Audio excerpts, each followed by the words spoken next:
News he met in Kyiv two young men, one from the U.S. and the other from the U.K., new wartime buddies at a crossroads, willing to share their story. One anonymously, the other using his real name, Alfie Wheeler. I know what he's done, but I'm not going to say what he's done. We've killed people. This is war. It's what you do. It's brutal. I've never seen anything like it. That's all I can say. It's wholesale brutality. That's all I can say. I've come here to fight, defend the city. Alfie is 20 years old. Defend Kyiv now, which we're going to next. Alex, as he asks us to call him, from Oklahoma, 23. Have you lost people you fought alongside? Yeah, they were dear to me. They were part of my squad. I've only lost someone when we was under heavy fire. He took a bullet to the neck, and it hit the artery. That was the one guy that obviously I trusted to be beside my side. It's impossible to verify the specific details of these young soldiers' accounts, though Alex showed Newsy photos and videos of what he's witnessed, including brutal urban combat against the Russians in Kyiv suburbs. If the Foreign Legion wasn't made, Kyiv, we'd be paying in rubles right now. There would be a Russian parade going through all these streets right now if the Foreign Legion wasn't made. In a nutshell, we bought time for the Ukrainian army. Let's put it like that. Explain that to me. Do you know how close Russia was to conquering Kyiv? A few more blocks and they would have taken the capital. The Legion held the line and pushed them back. The Legion held the line and bought the Ukrainian army time to gather up and push them back. The Legion declined to comment on that characterization and does not verify soldiers in its ranks. Most of the photos Alex shared are too gruesome to show here. He says that in Irpin, he got frostbite, received medical treatment, and then the Legion told him to go home. But Alex didn't want to leave Ukraine. He wanted to get back into the fight. In Lviv, he met Alfie, and the two of them hopped a train to this station here in Kyiv.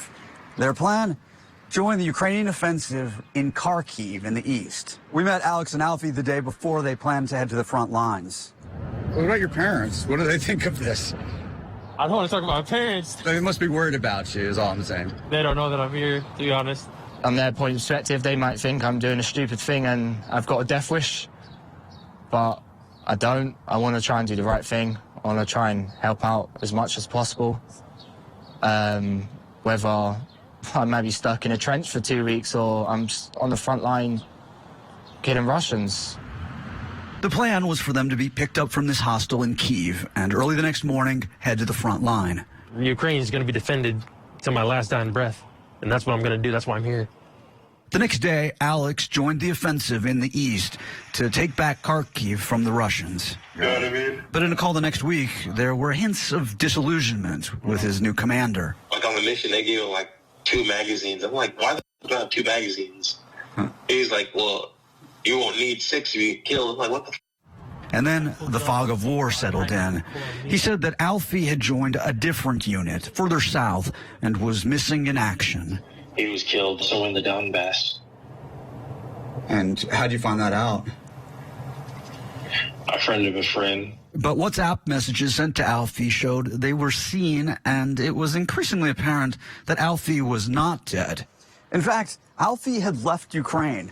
According to a Ukrainian source who checked the border logs, he never actually made it to the front. The day after we spoke with him, he headed to the border with Poland and never came back. Such mysteries surrounding the movement of foreign fighters in this war are not uncommon. Another foreign fighter, a bomb tech from the UK who once crossed paths with Alfie, says the confusion over his whereabouts is pretty typical. New groups are being formed by Westerners. There's no accountability. No one knows where they are. No one knows where they're operating, who they are. So you're coming across pockets of guys that might be found dead, or no one knows who they are, what they were doing there, because they've sloped off, they've gone to do their own thing, and there is no accountability. Some people just may never be heard from again. Yeah. Did you say close or hold it? We were told to hold his position. As for Alex, we met up with him once more. After 2 weeks at the front, he left his unit and passed again through Kyiv.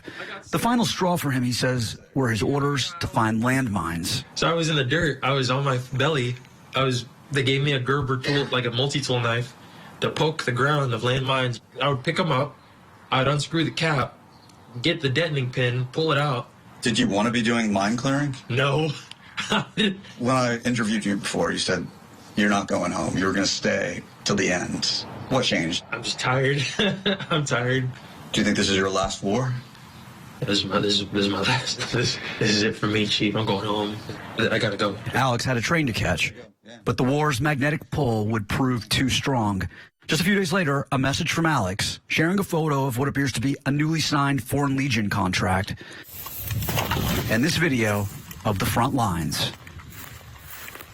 Jason Bellini, Newsy, Kyiv.